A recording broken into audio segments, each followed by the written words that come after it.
Welcome back नाजरीन। इस segment में बात करते हैं कोर्ट प्रोसीडिंग्स और पाकिस्तान तहरीक इंसाफ की अब फर्दर हिकमत अमली है क्या। कॉज आज भी बैरिस्टर अली जफर जो हैं वो तो इस नजरसानी अपील की मुखालफत में थे। पाकिस्तान तहरीक इंसाफ को ऑब्वियसली वही वजन होगा। मेरे साथ माहिर कानून और पाकिस्तान तहरीक इंसाफ से इनका ताल्लुक है अबूजर सलमान न्याई साहब मेरे साथ मौजूद हैं। अबूजर साहब अस्सलाम वालेकुम सर। वालेकुम सलाम। कैसे मिजाज हैं, खैरियत से? आप ठीक ठाक हैं? ठीक ठाक हैं जी जी, अल्लाह का शुक्र। आई होप आप भी ठीक होंगे। Thank you. 63A तो सर ऑब्वियसली कल जो एक्सपेक्टेड है, लग रहा है कि कल तक फैसला तो आ जाएगा। पाकिस्तान तहरीक इंसाफ की स्टैंडिंग कहां पे है, कहां खड़ी हुई है पाकिस्तान तहरीक इंसाफ एज पार्टी? देखें, तहरीक इंसाफ की तो इस पे एक बड़ा सिंपल सी बात है, एक ही जवाब है कि ये जो बेंच बनाया गया है ये कानूनी तौर पे, आईनी तौर पे भी गलत है और इखलाकी तौर पे भी गलत है।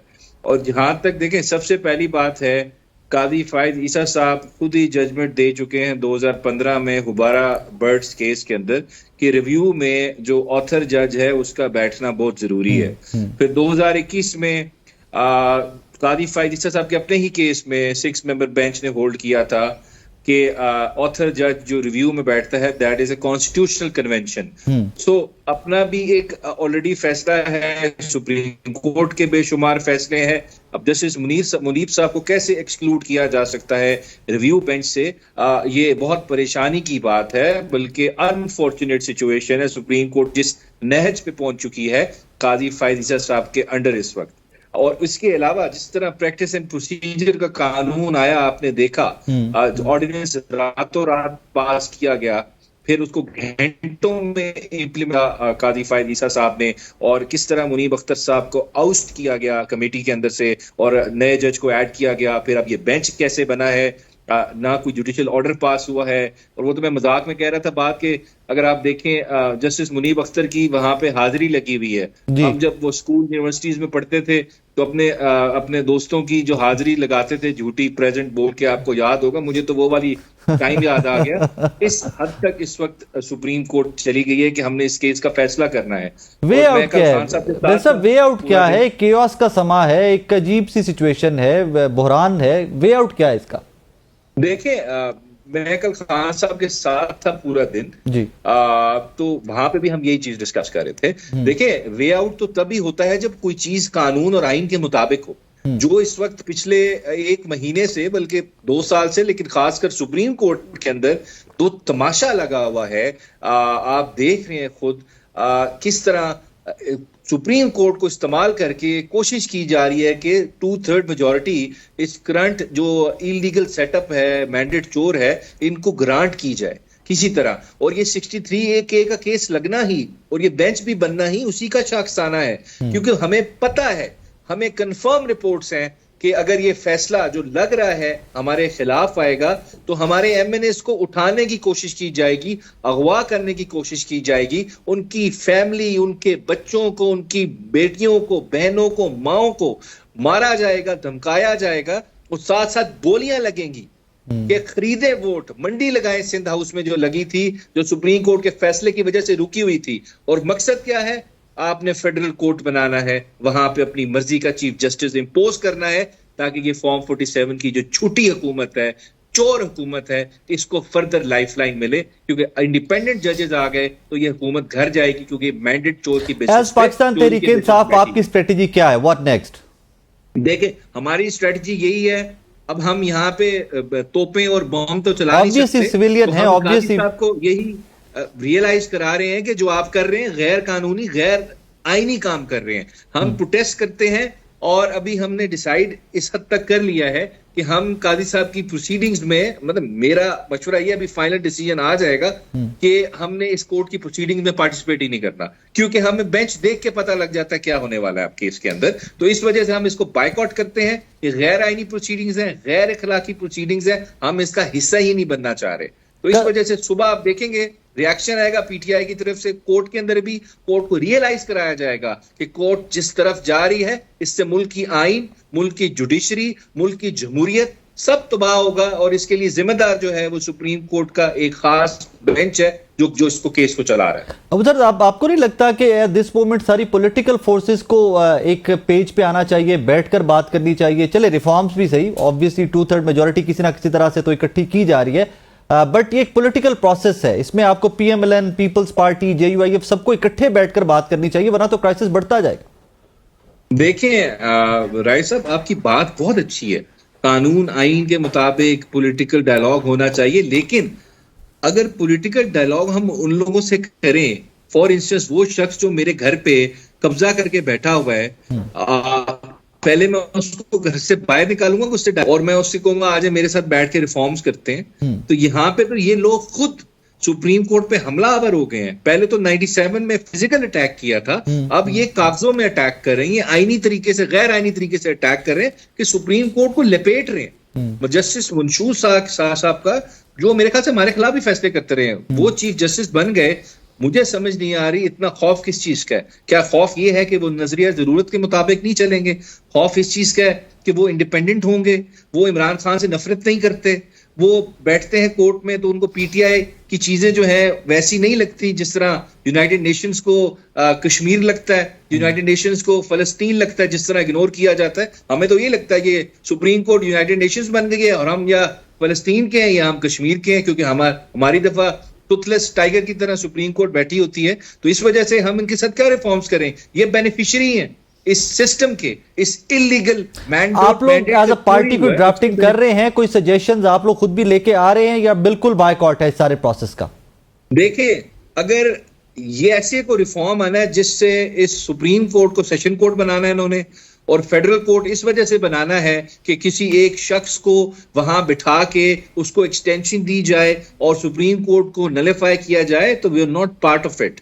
जनरल रिफॉर्म्स करने हैं तो करें बिस्मिल्लाह, लेकिन वो तो स्टार्ट होंगे सिविल कोर्ट से, जहां 20 लाख मुकदमे पेंडिंग है, वहां पे बैठे कानून साजी करें। बिल्कुल करते हैं, हम इनकी हेल्प करते हैं उसके अंदर, लेकिन सुप्रीम कोर्ट को काबू करने के लिए, अदलिया पे हमला करने के लिए अगर आपने रिफॉर्म्स करने हैं तो हम उसका कोई हिस्सा नहीं बनेंगे, हम उसको अपोज करेंगे, हम सड़कों पे आएंगे, हम आईनी तरीके से भी और हर तरीके से जजेस के साथ खड़े हैं। और हम कल कोई प्रोटेस्ट एक्सपेक्ट करें हम पाकिस्तान तहरीक इंसाफ के एंड पे या आईएलएफ के एंड पे? कल कोई प्रोटेस्ट होने जा रहा है इस्लामाबाद सुप्रीम कोर्ट यहाँ पे? बिल्कुल हमारा प्लान है, आप देखेंगे, और ये अभी स्टार्ट हो रहा है, तो इंशाल्लाह ये डेवलप होगा। लोगों को अभी रियलाइज होने लग गया है कि इस मुल्क में तमाशा क्या लगा हुआ है और किस तरह सुप्रीम कोर्ट इस्तेमाल हो रही है इस सारे तमाशे में।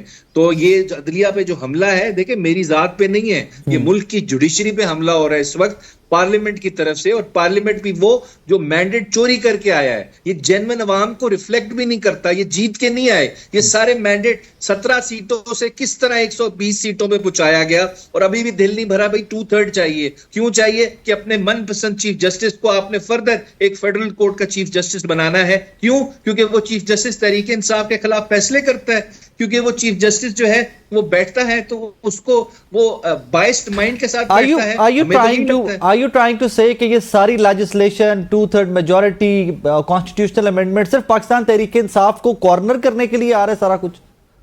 देखें, तहरीक इंसाफ कॉर्नर एक ही तरीके से हो सकती है ना, कि आपके हाथ में जुडिशरी हो, आप जुडिशरी को एक उसकी तरह चलाएं, स्क्रू टाइट करें, आपके हिसाब से फैसले करें, आप ढीला करें तो आपके हिसाब से फैसले करें, जिस तरह आप चाहें तोड़ मरोड़ के उससे फैसले करवाएं।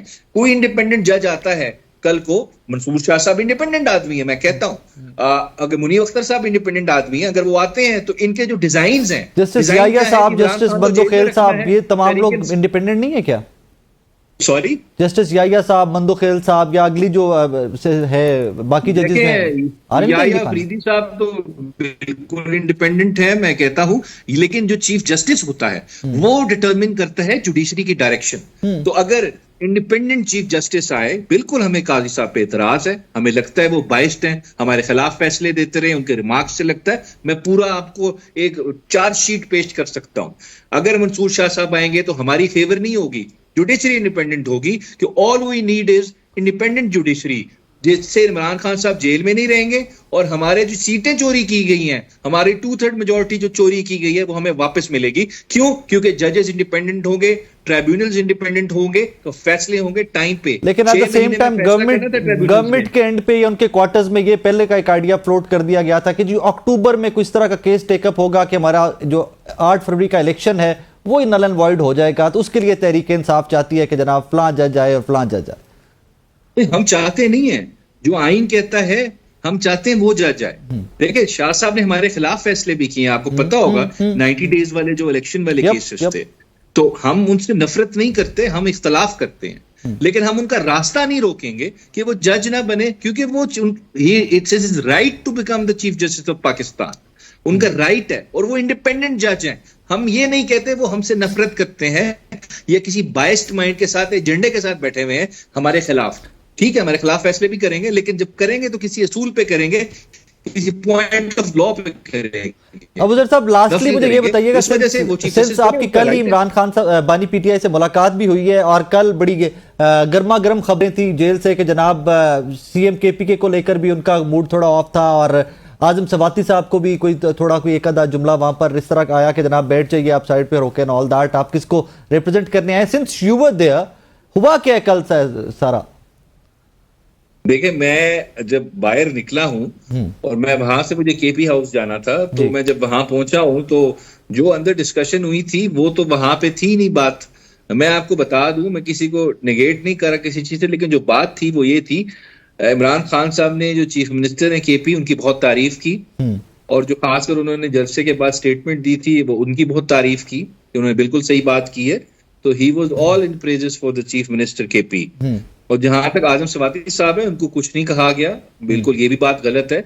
और ये मैं सुन रहा हूँ कि गौहर साहब के बारे में भी कोई बात हुई कि उनको निकाल दिया जाए, ऐसी भी कोई बात नहीं थी। बिल्कुल खान साहब हमारी गलतियां पॉइंट आउट करते हैं, जब बताते हैं कि आपको यही नहीं करना चाहिए, ये नहीं करना चाहिए, लेकिन ना कोई गुस्से में बात थी, वो सिर्फ तलकीन होती है और चीजें सही करने का एक तरीका का। ये गलती पॉइंट आउट की कि आपको इसको गलती कहा उन्होंने कि आप लोगों ने कॉल ऑफ किया है एहतजाज को? नहीं, उन्होंने ये नहीं कहा कॉल ऑफ करें, क्योंकि खान साहब की डायरेक्शन थी कि आपने दोपहर 2 से जब तक अंधेरा नहीं होता आपने ये करना है, जो पिंडी वाला था। लेकिन उन्होंने ये कहा जरूर कि आपने नेक्स्ट टाइम जो जलसा है वो जब तक आप अपनी मंजिल जो होती है, जो आपने सेंटर पॉइंट तय किया हुआ है, वहां नहीं पहुंचेंगे तो जलसा या जो भी हमारा प्रोटेस्ट है वो कॉल ऑफ नहीं होगा। तो वहां पे आपने पहुंच के रहना, जो मर्जी हो जाए। ये उन्होंने डायरेक्शन दी है, स्ट्रैटेजी थोड़ी चेंज की है, लेकिन ये नहीं कहा कि किसी कोई फेल हुआ, किसी ने बहुत गलत काम किया, ऐसी कोई बात नहीं थी। ये मेरे ख्याल से मुबालगा रही। लाहौर और इस्लामाबाद जलसे का या प्रोटेस्ट का आप लोगों ने क्या प्लान किया हुआ है कि जो कल से खबरें आ रही हैं उसी के ऊपर चल रहे हैं आप लोग?